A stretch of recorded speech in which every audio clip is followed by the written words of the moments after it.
Okay, so we would like to set up a masterclass session in our grant tracker. We are on the admin page and we're looking at the responsible party list. So the first thing we'll do is we'll locate our responsible party. I like this search feature so I don't have to flip through pages because I'm lazy. And here I see the person that I want to enter this master session under. When I go to the right here and click on sessions, it's going to bring up all of the information under this person. Because she's new, I haven't added any sessions under her yet. So let's go ahead and do that now. I'm going to click Add Session, and you'll notice up at the top that a separate tab opened. The way that the new grant tracker is set up is to keep as much information clear and easy for us to keep track of as possible. So when you open a session at any time, when you're creating a new session, or when you go back in a second to look at that session, it's going to pop up as a new tab. And anytime you are finished making your changes, we'll simply close the tab and refresh our page and it will show up there. So let's go ahead and start this master session. Remember that the purpose of a master session is to act as a placeholder. It's essentially the roster for your class. You have your class list and you know who is enrolled in the class. And this is our way of creating that in the system. So when we take attendance daily, we can quickly copy that. So the first thing we'll do in this session description box is we'll indicate that it's a master.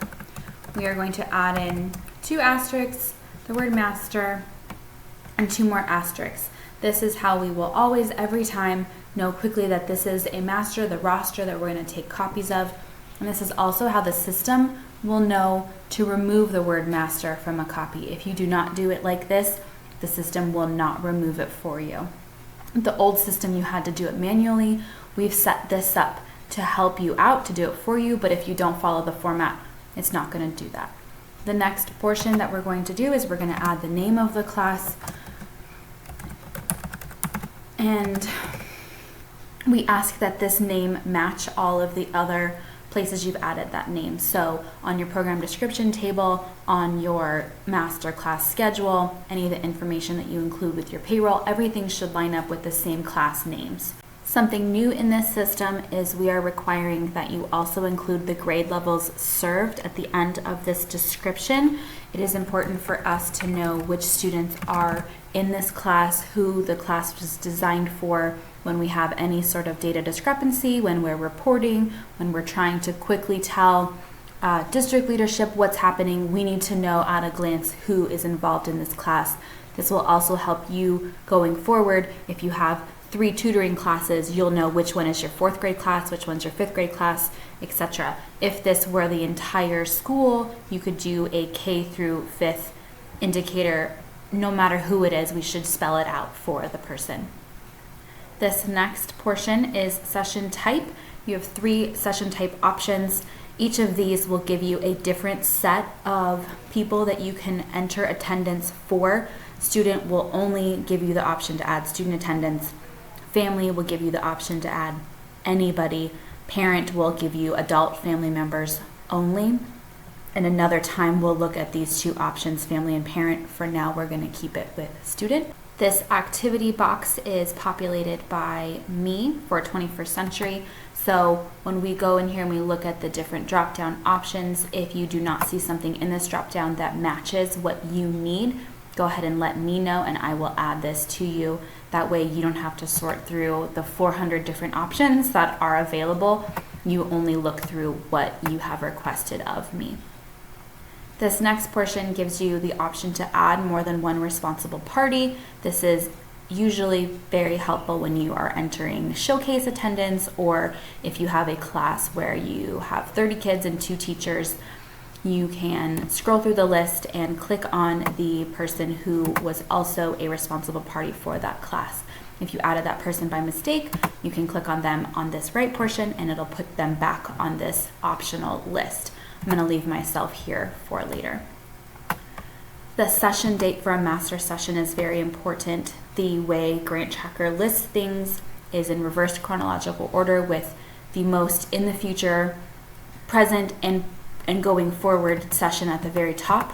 So we always put our master sessions at the very, very end of the semester. so that we can keep our semesters apart and that we can quickly find a master and copy it forward. For 2016 fall semester, it will be December 31st as this date. The start time should match up with all payroll and all documentation. All of these things should align. I hope that's a theme that you're catching. Let's put the start time and end time of our session. And now we can add this session. Okay, we see what we have created here. We see that it's a master, we have the student, this activity, our date. If we needed to change this at any time, let's say I made a mistake and the class actually ends at 3:15, I can update this session. That means I am looking at the master and changing the master itself. Let's go ahead and add some participants at this tab at the top. Okay, to add participants, we're going to click on the blue cross on the right. This brings up a list of all students who are enrolled at our school. This is yesterday's Synergy data. So if a student enrolled in their school today and enrolled in your program today, they will not show up on this list until tomorrow. You can click on a checkbox next to any student you want to add. If you're looking for specific students, you can search for them by last name, or you can search for them by grade. And that will give you a list of all of the students in that grade. So I'm looking for all the third graders, and then I'm going to add these 3 students here. What's important to note is as you flip between screens, for example, if I wanted to add 3rd, 4th, and 5th graders, and I chose to search by grade, I need to save the students that I add each time, or the system will not save it for you. So I'm going to click Save Selected Participants, and then I'm going to add the 4th graders.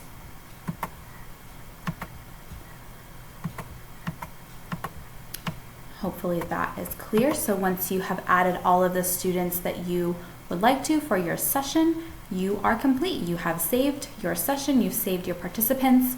We're going to close out of this tab at the top. And our master session appeared here. We're going to refresh it because I think there's a couple more. There you go. There's 5 students that we've added to our master session.